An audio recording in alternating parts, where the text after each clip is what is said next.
We see the four horsemen ride. And we are now trying to look at the different fates out there and decide which one is coming down the road, because you don't have to be an economist to look at the world economy and tell it's untenable, it's unstable, it's based on bubbles, it's based on fraud. You've got giant welfare states that even dwarf us per capita in Europe. You've got demographic cliffs as we go into the second quadrant or begin to approach the middle of the wave of the retirement of baby boomers all over the Western world. Harry Dent's been coming on the show about 3-4 years, and he's the best-selling author of The Demographic Cliff and the editor of the free newsletter Economy and Markets. And, of course, he founded Dent Research, an economic forecasting firm specializing in demographic trends. His mission is helping people understand change using exciting new research developed from years of hands-on business experience. He also headed up a division for Bain Capital, and has done a lot of other important work as well. I'm not going to get into all his degrees, but he has an MBA from Harvard Business School and worked as, again, for Bain as a strategy consultant for Fortune 100 companies. He's also the CEO of several entrepreneurial growth companies and a new venture investor.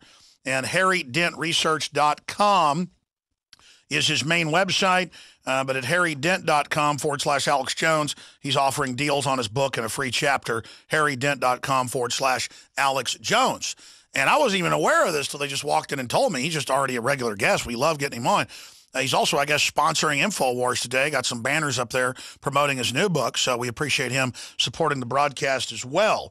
But I'll just throw that out there that people can also follow the banners to his website at InfoWars.com. But I got to tell you, I mean, you've got all these different economists, all these different investors.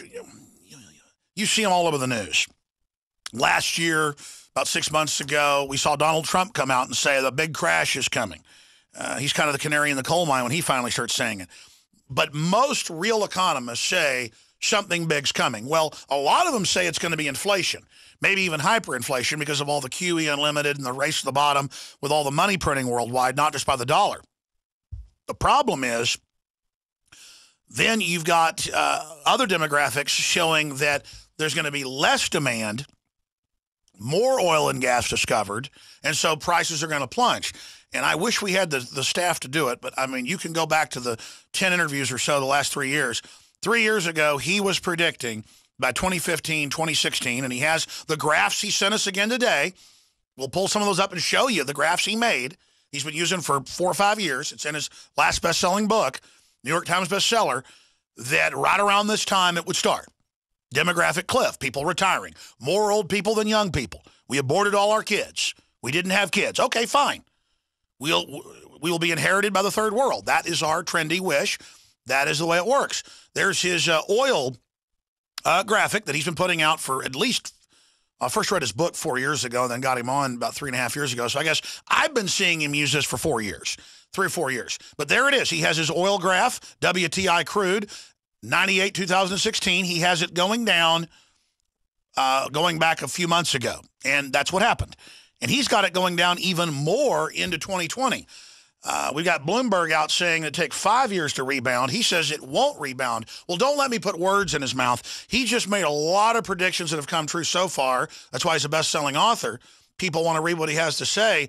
I'm just glad he's here with us today to go through all this. So, Harry Dent, I got to tell you, 3 years ago, I agreed with a lot of what you're saying, but I just could not have imagined $40 a barrel oil, but it's headed that way and lower. Thank you for coming on with us. Yeah, you're right, Alex. I mean, we've said for years that oil would end up at $10 to $20 a barrel. Right now, we have broken recently out of a long trading range sideways between $80 and $115. And the next support is at 32. I think we're going to see that this year, maybe within months, maybe within weeks. And the thing about this is that falling oil prices, everybody, most economists say, oh, it's good for the consumer. Well, of course it is. We save maybe $2 a day at lower oil prices, but it's going to burst one of the biggest bubbles we've had recently, the fracking bubble. We were told we're going to be energy independent, and we got this great fracking revolution. It's just a bubble industry without 5% junk bond rates, the lowest we've ever seen in history, normally 8 to 10% for those type of high-risk lending. And without $100 plus oil prices, fracking doesn't work. So fracking is dead. That's 1 million jobs. That's $980 billion in investment that's going to go bad, and $500 billion in debt. So economists are ignoring this fracking bubble burst, just like they ignored the housing bubble and the subprime crisis in 2008. I mean, that's another chart I have here, where if you look at the subprime bubble that grew from like 2000 to 2005 to 6, this high yield debt is now the new bubble, where companies are borrowing money for high risk investments cheap, courtesy of the Fed's free money falling out of the sky. And this has created a bubble that's going to burst. I know that, I've been telling you, Alex, for years now, we've got a bubble going to burst. We've got demographics only going the wrong direction in more and more countries around the world. Debt levels even higher than they were in 2007 and 8 when the last bubble burst. Everything is set. We just need a trigger. I think this is the trigger, and the markets are ignoring it. Well, you predicted the 2008 crash. You predicted this with oil, and I'm just going from memory. I first interviewed you a few times over the phone like 4 or 5 years ago. Then you hadn't been on for a few years. Started getting you on, I think, 2013, 2014 again. But you did make those predictions accurately. People did roll their eyes. I mean, I respected your view because you've been right so much, but it was hard to believe. Now it's starting to happen. When did you first start predicting oil would go down in 2015? Oh, we said that back in the Great Depression ahead in 2008. One of the things, Alex, we look at demographic cycles, which we can project accurately. I mean, we know when the average person spends the most money on toilet paper or camping equipment, and they spend the most money overall at age 46, and the most affluent people spend the most money at age 53, which is this year. So the average household peaked in 2007. We predicted that 20 years ago. The most affluent households that are still spending peak this year. So does spending on automobiles. Everybody's saying automobiles are doing better than ever. You watch the next couple years. They're going to go off a cliff. Germany has the steepest decline of any major country in the world, much like Japan in the 90s. We were the only one to see that coming in the late 80s because we look at demographics, but we also look at any credible cycles, and commodity prices are one of the most predictable cycles over time. They peak every 29 to 30 years like a clock. That's what we've been saying since 2008. Commodity prices are peaking. They're going to decline not for a few years, but well into the early 2020s. And that's when we said oil in particular was going to go back to the lows in late 90s, early 2000s, between $10 and $20 a barrel. So yeah, it is crashing, as we said. It will go lower. I think you won't see that $10 to $20 maybe for a few years, but I think you are going to see 32 to 40 this year, and again, maybe within months. And again, it's not a good thing. When oil crashed from 147 to 32 in 2008, a recession followed for the whole next year. So that's what we see. Yes, it's good long-term for consumers, but in the short term, it is going to kill a lot of jobs. It's going to trigger debt defaults. High-yield bond rates are going to start to spike up. They already have. They've gone from 5 to 7%. The junk bonds for energy and fracking companies have gone from 5.5 to 10% recently. So this is the trigger for the next debt bubble bursting. And so economists don't see this. They think, oh, everything's okay. The Fed will bail everything out. You can't bail everything out, and you can't cure a debt crisis with more debt. And that's what the Fed's trying to do. Well, I mean, Zimbabwe successfully cured debt with debt, and so did Weimar Germany. Yeah, exactly. Yeah, you in history, when you try to cure debt with debt, you end up either in an inflationary blowout and or a deflationary crash. And we see, and we've been saying consistently, deflationary leadership and a lot of very smart people who understand the debt crisis is unsustainable. We've been saying, no, this ends in deflation. And all we've seen, Europe's worried about deflation. U.S. is worried about deflation. Commodity prices are collapsing. Older people are deflationary. Young people cost everything to raise. Old people downsize everything. We're deflationary, and debt, deleveraging, and it will end up deleveraging. We're going to have to write off a lot of debt, a lot of student loans, subprime auto loans, subprime. Because it's impossible to prop up the debt. It has to be written off. Has to be written off ultimately, either through a crash or if the government were smart, they would orchestrate a Chapter 11 reorganization, especially of our private debt. That's what they could do. They don't want to just let a depression happen. But no one wants to preside over that, and they want to keep gambling till the casino burns down. Now there's smoke in the casino. They can see flames. The smoke detectors are going off, but they just tell us everything's fine. Alex Jones here, back live. I did a satire video, and people in the comments don't seem to understand that, even though it says satire at Infowars.com and PrisonPlanet.com. Video, Alex Jones retirement announced. And it's a satire video. If you want to see it, I think it's pretty funny. It's causing a whole new conspiracy. It's ridiculous. But that's up on Infowars.com and PrisonPlanet.com. If you go to harrydent.com/Alex Jones, you can subscribe for free to the newsletter, or you can also read Chapter 10, The China Disaster Ahead, absolutely free there on the website, harrydent.com/Alex Jones. We appreciate him doing that for our listeners. There's also harrydentresearch.com. This is a short segment, Harry. Long segment coming up. I'd like to give the number out if it's okay with you and let folks ask some questions at 800-259-9231, 800-259-9231 of Mr. Dent. But so you accurately, in your book 2008 or 2007, predicted what happened then. You predicted that in this graph that by 2015 or a little bit before, we'd see oil start plunging.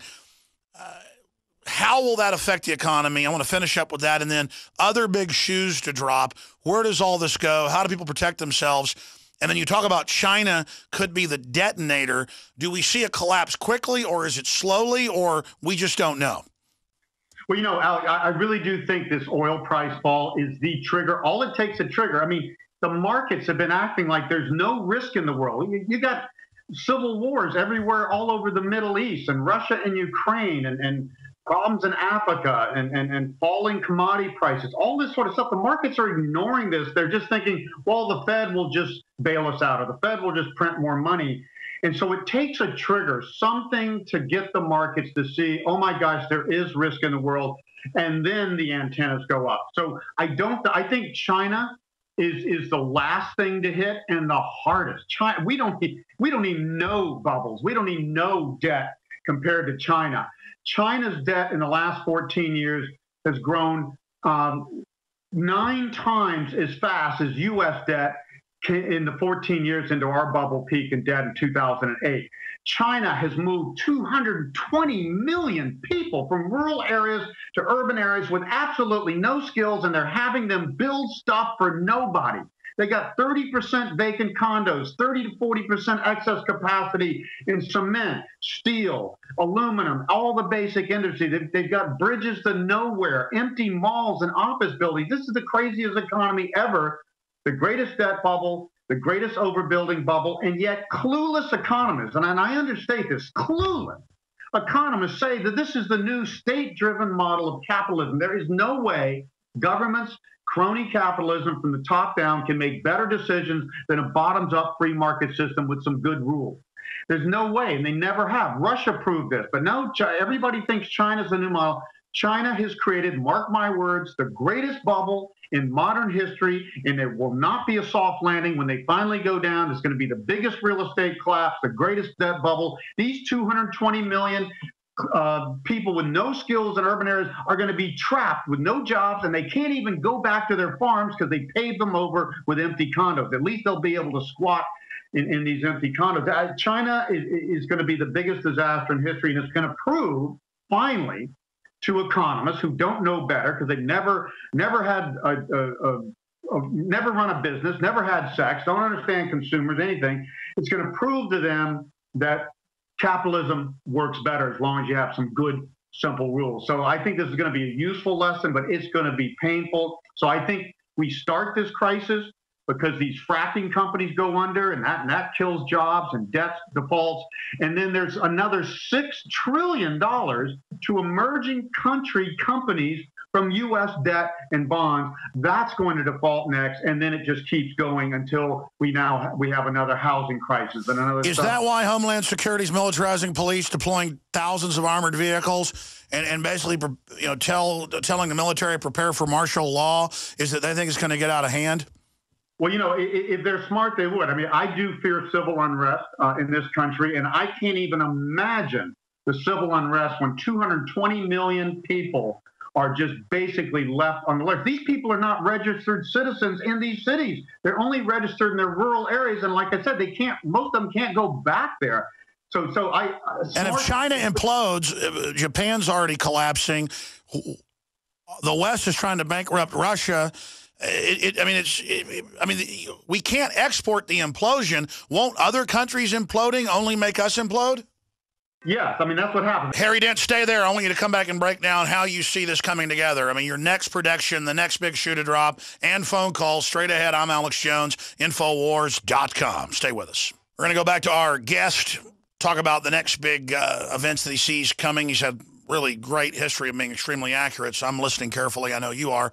Harry Dent's our guest, harrydent.com/Alex Jones to find discounts on his book and a free chapter and more. And, of course, your phone calls. We've got L.A., Tony, John, Tim, Paul, and others that want to talk to Harry Dent. You'll get a chance here in about 10 minutes.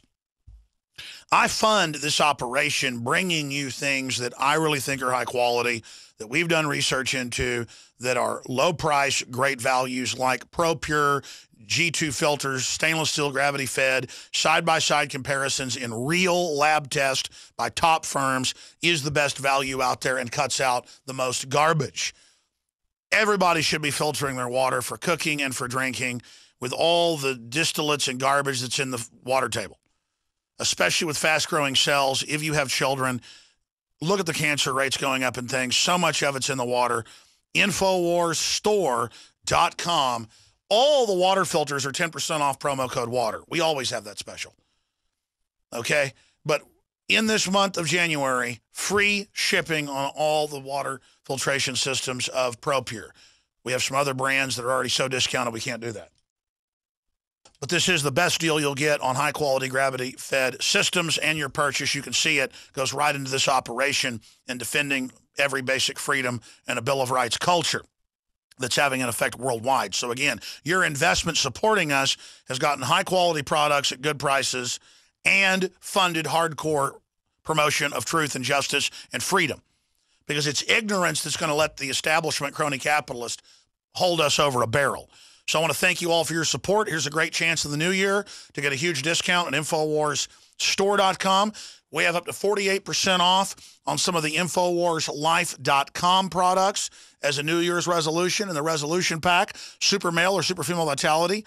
And, of course, Secret 12, powerful proprietary organic vitamin B12, methylcobalamin. It's the type you inject, but this is taken in the mouth. Very absorbable, blows away the competition. And Oxy powder, great way to start the new year. 48% off. That special ends tomorrow. Officially ends today. We're going to pull it off tomorrow afternoon.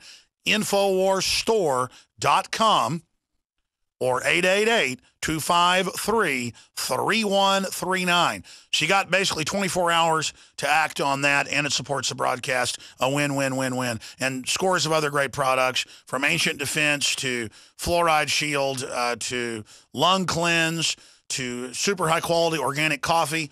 InfoWarsLife.com or 888-253-3139. Going back to Mr. Dent, I want to give you the floor for the next 5-10 minutes before we go to calls and those questions.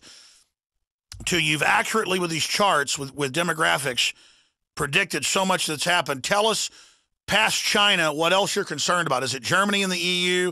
I don't understand these ideas out of the State Department, and I've had famous spies on, folks that are involved trying to destabilize Russia. They seem to believe that if we implode Russia and implode Asia, that somehow that makes our economy better. Sure, it makes people buy our bonds, but if there's no economy, how is that going to matter? From all the economics I've studied, when you have global problems and that then compounds our problems, is it good for select corporations is why they want destabilization, or what's happening there? Yeah, no, obviously it's not good for major countries, whether it be China, Russia, much of Europe, to implode. I mean, we all trade with each other. This is a global economy and has been increasingly for the last 100 years, really, for the first time to that extent in history. So it's not good. it can be good long term. I mean, it's just like right now, Saudi Arabia wants oil prices to go down. They want to knock out the frackers. They want to knock out marginal oil producers like Venezuela, Iran, and Iraq. So it makes their market share better long term. That's what Rockefeller did in the early 1900s with Standard Oil. So yeah, it does benefit. Some of these challenges do benefit certain countries longer term or companies, but it is not good for the economy near term to have any major country go down. And you're right. We called Japan in 1988, 89. We said Japan is going to crash while the rest of the world sees the greatest boom in history in the 90s. Nobody saw that combination of events. A few people saw the boom of the 90s, very few, and nobody saw the collapse of Japan. We're saying the same thing about China. China's the next Japan. They've had a government-driven overinvestment thing, and they're going to collapse. But Germany, of all the countries in the world, in the next 8 years, from 2014 to 2022, has the steepest slide in demographic spending trends I have ever seen, ever. Worse than Japan in the 90s. Now, the world is looking to Germany to hold up the European Union, just as Greece, surprise, surprise, is looking at defaulting or renegotiating on their debt. And replacing the Germans, just to interrupt, replacing the Germans with unskilled third world labor is not going to stop that demographic cliff. No, it's not. Well, remember what I said earlier? It's the emerging world, which actually does have good demographic trends for coming decades, except for China. It's the emerging world that's getting crucified by the fall in commodity prices because most emerging countries are commodity producers and exporters. So the emerging markets, countries, are down 30%. And while we're hitting new highs in our stock market, and Germany's hitting new highs recently, so they're already underperforming. If the world implodes, they're gonna underperform even more because they're dependent on us. They are not nearly as wealthy as us. People don't realize China has 1/10 the dollar level standard of living we do, and 1/5 if you adjust for purchasing power. Okay, so where do you expect, this is a bold challenge, where do you expect the Dow, the S&P, where do you expect the major stock market indexes to be 12 months from now? Okay, well, I've got a chart that shows that since the correction in 2011, the only substantial correction in this bubble boom here recently is that we're going in a channel up. And we have a key turning point we're looking at on our cycles mid to late March. The likelihood is stocks will continue to edge up and to about 2175 in this chart, or we break above maybe 2300, but that's 19 to 20,000 in the Dow. Think of that term. That's as high as we see things going if it gets there. And then when it falls, we have a broader pattern of higher highs and these bubble booms, 2000 peak, 2007 peak, and now 2014 or early 2015, the next new low is likely to be around 5,500 to 6,000 on the Dow by late 2016 to early 2017. We're going to have a bigger crash than we saw in 2008 and early 2009. Every bubble goes higher, every crash goes lower because we're not solving the problem. We have higher debt. We have worse demographics ahead. So how could we not have a worse crash? So most economists thinking, we'll just have a 20% correction this year and then we'll go on and on. No, we're not. We're saying the market's likely to peak by mid to late March. The other scenario is that oil prices just keep plummeting, although they're bouncing today. But if they just keep plummeting down to $32 in the next so many weeks or a couple months, stocks could basically fall, start to fall now. And in this channel we're talking about in this chart, if the S&P breaks below about 1870, which is not that far down, just about 10% from the top, this bubble's over. And it's going to burst more. So I'm watching the oil price. That's the key leading indicator. My preferred scenario out of all, and in the short term, I'm always guessing. In the long term, we have very credible indicators. But in the short term, you have to guess. I can't predict when a tsunami is going to hit Japan or Putin's going to invade Crimea, all that sort of stuff. But you can look at patterns. Sure. If you exclude wild cards, the surest thing throughout history is demographics. Yeah, that's the surest thing in the last century. Once we've had middle-class economies, which were a product of the free market capitalist system of innovation. We didn't have a middle class, before after World War II and stuff. We just had, kings and peasants. That's all we had for most of history. So this is a big deal. And when the average person makes a lot of income and has a lot of spending power, it makes demographics more important than ever. So yes, you're right. The economy here and in any country around the world that has any sort of somewhat free market capitalist democracy has followed demographic trends predictably. It is the best indicator. But in the short term, I can just look at, okay, here's the patterns. Here's this channel. The likelihood is we're going to keep edging up because this market just wants to go up. It's a market on crack, I call it. It's being fueled, all this trillions of dollars of central banks. It's not going into lending. It's not going back to consumers or householders. It's just going into speculation. So the markets want to go up until something goes wrong. And this oil. Well, that was my next question: is the high frequency trading, the flash trading, the manipulations, the plunge protection team. Can that beat the demographic facts that were there previously? Can they bring us into a world of true false reality, economic 1984, where the real economy's dead and in a deflationary spiral, but there's an inflation spiral in luxury goods in the future, and the elite just get more and more separated from the public? Yeah, well, that is what has been happening. They have defeated demographics. We would have gone into a Great Depression without $10 trillion of money printing from all the major central banks around the world. They are fighting deflation. They are fighting debt deleveraging. They don't want this to happen. The problem is the tools they're using to fight it are creating another bubble, and bubbles always burst. We've always said it's not going to be inflation that's going to be the problem because we're in a deflationary environment. The problem is going to be central banks are going to create another even bigger bubble in real estate, in stocks, and everything else around the world, and then that bubble's going to burst. And guess who gets hurt the most when those bubbles burst? The little guy. It's the rich people. It's not the everyday person's already been crucified with. Okay, so I'm wrong about that. Explain that to me then, because that's interesting. Well, I would say the nouveau riche, the middle rich, the insider elites, they're going to make money on the rigged market, on the ups and downs, like a casino, from my lay view. Explain to me, though, who that rich group is that gets hurt the worst. Well, everybody talks about the top 20%. That's the college-educated, affluent, low unemployment. They're doing better than ever. But, I just did a report in my newsletter that it's not really the 20, but if you look at the top 20%, the top 10% made most of those gains. If you look at the top 10%, the top 1%, 1/10 of them made most of those gains. You look at the top 1%, the top 0.1%, 1 out of 1,000 households made most of those gains. So things are heavily skewed towards the very rich. The problem with that, Alex, is the very rich not only own yachts and private jets that are going to be worthless and Ferraris, they own all these companies and all these financial assets that are overinflated. The average person has maybe 30, 40 grand in stocks and some bonds in their 401k plan. They get hurt when the economy goes down, when jobs and wages aren't as good, but the rich get crucified when these bubbles burst. So you're saying the luxury economy is going to look like a highway sign that's been shot 20 times by hillbillies with 12 gauges? Yeah, it is dead, just like fracking's dead. The luxury economy is dead. If you own a yacht, sell it now. If you own a private jet, sell it now. You own a Ferrari, sell it now. You own a $100 million dumbass condo in New York, sell it now. These things are going to go down the worst. In the 1930s, real estate was not in a bubble in the roaring 20s. It was stocks, and it was farmland and tractors. It was a tractor bubble, if you want to really get down to it.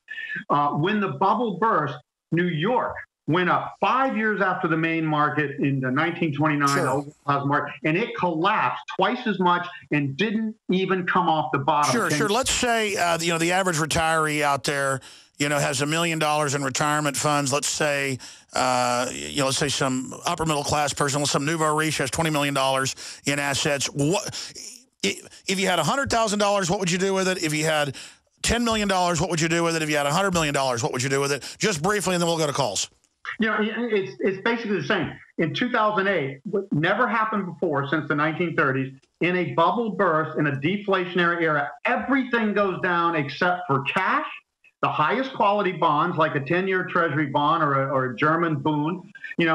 Everything goes down. Commodities went down, gold went down, silver went down, real estate went down, small cap stocks, large cap stocks, German stocks, emerging company stocks, country stocks, everything went down. The safest thing is to be in cash or very safe bonds, or if you're willing to take a little risk, you go on the short side. You maybe take 20% of your portfolio and short the S&P 500 or short the small cap index if you want to make some money. But I think to most people, I say, look, this is a bubble. It's going to be violent. Just protect the gains you've made in real estate and stocks. So it's like a hurricane. You need to board up your house. Crash. Then you can buy. So it's like a hurricane. Board up your house, protect your assets, emerge after. That's where the sure profits are. And here's the thing people don't get, Alex. That people say, well, I'm not making any money at 0 or 1 or 2%. You make money when everything falls and you can buy 2, 3, 4, 5, 6 times as much. Exactly. Property or you can buy that $1 million Ferrari for $60,000. You can buy that $1 million bus for $100,000. You can buy that $5 million house for $500,000. That's what happens in a depression. That's what happens.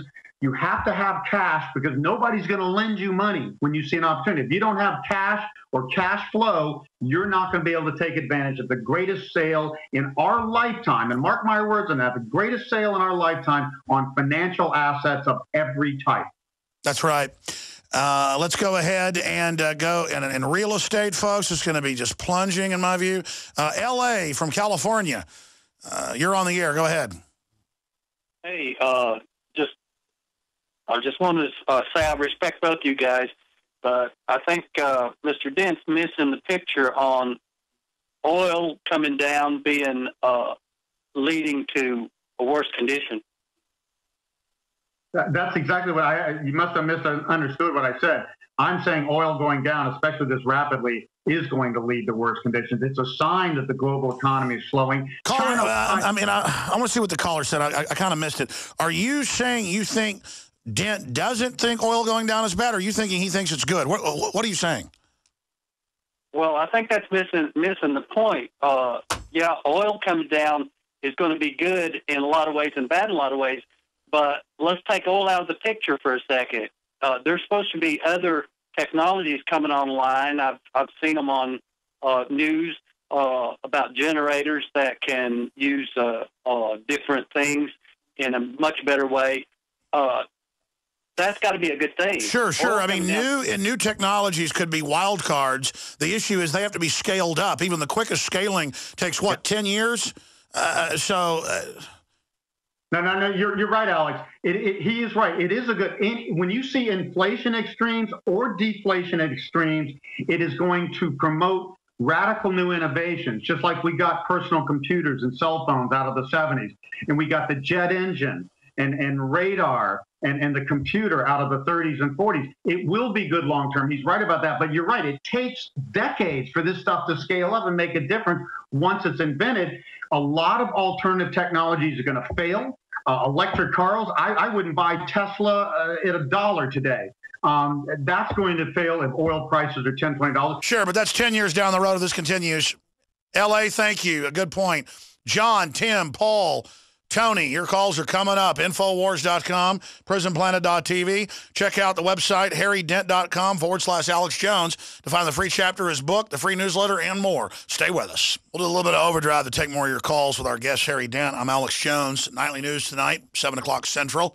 For all the prisonplanet.tv viewers, please don't forget you can get 20 memberships for $2.50 a month right now. Each membership can be used by 20 people simultaneously. It's half off right now in the month of January. PrisonPlanet.tv. See the nightly news, this show in HD, so much more. PrisonPlanet.tv. I want to thank all the members out there. You're making it possible. Going back to our guest, Harry Dent, Research.com. Harry, let's go back to the calls. That's a whole show we should do, though, about what will innovate the economy, what could be done. The problem is so many old power structures in crony capitalism use big government regulation that they actually finance to shut down the innovation. Is there any doubt that we'd already be much more advanced if it wasn't for the crony capitalist operations? Yeah, no question. I mean, when I say the poorest countries in the world are the most corrupt, the most crony capitalism, the most government-sponsored and run stuff and tribal leaders and stuff like that. One of the cycles we study, Alex, in addition to demographics and geopolitical and other things, is an innovation cycle that comes about every 45 years. You know, it's kind of like the steam engine and then steamships and then railroads and then autos and then computers. Literally every 45 years, these things economy and create higher productivity and a better standard of living. And then there's a break after those until you get the next. And we really, the next big innovation cycle is going to be, by our calculations, 2032 to 2055. It's a long way out. We've already seen most of the benefits from the internet and personal computers and smartphones and cell phones and broadband and all this sort of stuff. Will the move towards singularity accelerate and compress the cycles? No, I don't think so. I think we're not going to see as much progress. The new technology, the caller earlier talking about innovation in energy, nanotechnology can produce stuff out of nothing, out of thin air, but that is decades away from here. Sure.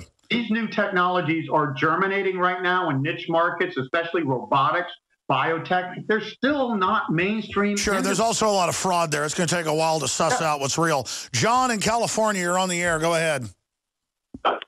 Congratulations, Harry. You're about the only person that called for dollar power when everybody, including this show, is saying dollar devaluation and dollar collapse.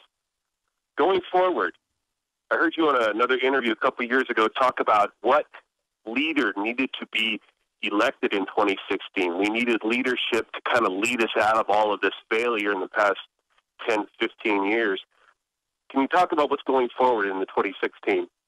Well, I'm not a political expert, but these economic cycles obviously do affect politics. Right now, the common knowledge, just like it was in 2008 before the economy went down, was, Hillary Clinton's the favorite on the Democratic side. Well, she bombed, and Obama came out of nowhere and beat her. It was a dark horse. Same thing, Jeb Bush, the establishment candidate from the Republicans. I don't think either of those are going to win in 2016. I think the economy is going to be very difficult, and people are going to go for people who are saying we got to change stuff, but more effective than Obama. Obama talked change, but he couldn't make change.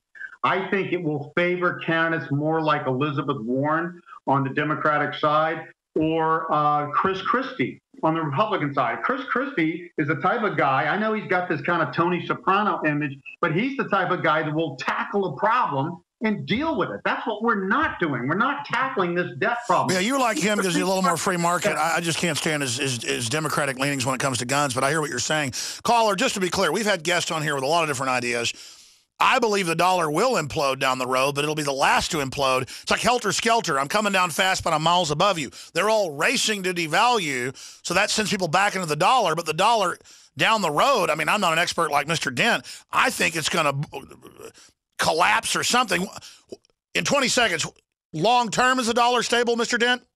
No, I agree with you there, Alex. I'm just having some fun. I'm trolling the trolls. It's up on Twitter at Real Alex Jones. Retweet it. Alex Jones retirement announced. I'm not retiring. It's a joke. Harry Dent is our guest. A final quick little segment with him, finishing up with some callers. But I totally agree with what he's saying. The dollar is the best house in a bad neighborhood. And, yeah, chances are it'll end up being dominant at the end, but then it'll go under. It's kind of like being on an island as the seawater raises. You're still the last guy standing, but if you don't have a boat, you're in deep trouble. Knowing about the crises that are coming and making preparation to then come out better on the other side, that's what protects you, in my view. Tony in Nevada, quick question or comment for our guest. Go ahead. Hey, how you doing? I'm of the belief that dropping gas prices is happening to further lull the masses to sleep, by eliminating one of life's daily stresses. And I also understand the Middle East desire to stop the fracking industry here in the U.S., as it seems we very well could be or would have been energy independent very soon. Yeah, we were the #1 producer in the world. Right, but what I don't understand is with the loss of jobs and the industry collapse that will certainly come from devastating the fracking industry, all the investors and all the people it's going to adversely affect, and we're talking multi-millions of people and probably trillions of investment dollars. Do the globalists believe that the uproar this will create will somehow be balanced by the public sedation that's certainly going to occur as gas prices approach $1 a gallon again?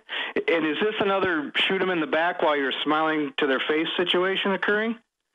Well, yeah, it's just another thing that says, everything's okay. It's not. This is a sign. The falling oil prices is a sign of slowing global demographics, excessive debt, overproduction of everything. We overexpanded. When you have too much debt, when debt grows 2 to 3 times the economy, you're going to overexpand, overconsume, and have excess capacity, and that takes deflation to wash it out. And you know, Alex was talking earlier, all this corruption and crony capitalism and lobbying, all of this stuff's going to be hit by this collapse. So this is good thing long term. Lower oil prices, lower home prices are good long term. But when they reset and collapse, all the debt behind them goes under, and the industries behind them go under, and it's going to cause chaos. Sure. What I'm saying here is, how do you survive this chaos to get to the other side when all these trends do cause greater? And that's what your book at harrydent.com breaks down. Folks should get the demographic cliff and read it, or they're crazy in my view. It's just invaluable information and has been being proven right again and again. Thank you, caller. Last caller we have time for. I'm sorry the others. Tim in Florida, quick question or comment? Yes, I just wanted to ask Mr. Dent if he could point out some of the dominoes that will fall. I see the gas thing the same way that you guys do, too good to be true, and it's just going to be more problems later down the road. But can you point out some more of the signs to look for, and also how the BRICS nations will fall into all this? Well, yeah, we've talked about demographics getting worse in the United States in the coming years, and in most countries, especially in Germany and Southern Europe, which is already in trouble. But the bigger picture we've been painting against most even other crisis kind of people is that this emerging world thing, the commodities keep collapsing, and that hurts the emerging world. The emerging world is the only part of the world that has good demographics going forward with younger populations. But if commodity prices go down, that's where they make their money. That's where their best jobs and companies and banks that finance them come from. And when we look at the emerging countries, they correlate more, their stock markets correlate more with commodity prices than with U.S. or European stock prices. So we're saying this fall in commodity prices is part of the crisis. It's going to get worse. Sure. I mean, in closing, the Saudis and others saw Russia and U.S. producers driving it down naturally, so they're just violently trying to ride a wave they already know is going down, I think, to try to knock out competition, to artificially bring it up higher later. But again, exploration, new technologies, I don't think that's going to help them. It's going to be interesting to see. Mr. Dent, congratulations on your predictions coming true. We'll talk to you again soon. Thanks for the time. Okay. Thank you, Alex. Powerful interview. Great job to the crew. See you back tonight, 7 o'clock Central. InfoWars and Nightly News.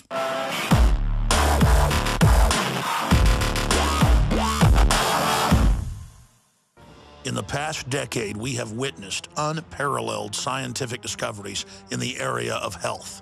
But no one has put together a formula that focuses directly on brain health, nerve growth factors, and optimizing your cellular energy at the same time. DNA Force is one of the most expensive formulas to produce. Some of the ingredients in DNA Force are $12,000 a kilogram. We are using the coveted, patented, only American source of PQQ, CoQ10, and more. You want the best that's out there at the lowest price anywhere? Well, we're bringing you a total win-win. The ultimate value, cutting-edge, trailblazing game changer that also supports the InfoWar. We have produced a limited run of DNA Force, and it will take up to 12 weeks to produce more once we sell out. Secure your DNA Force today at InfoWarsLife.com or call toll-free 888-253-3139. DNA Force from InfoWars Life.